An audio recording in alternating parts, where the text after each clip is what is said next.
We're here today in Heaven with Adam, who's one of the businesses who's been benefiting from the Smart Towns programme in Wrexham. Adam, can you tell us a bit about the sensors that you have here in the coffee shop? Good morning.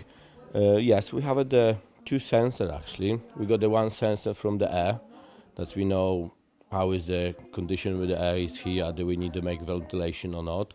Another sensor we got in the crossing the door, that we count how many people crossing the door, and in the morning, afternoon, what date is busy. Um, and also we know exactly what date is busy, how many times, what time we can be closed the business actually, because afternoon is before we open to 5 o'clock, and now we reduce to other costs we close in the 4, because to after 4 is actually was the quiet.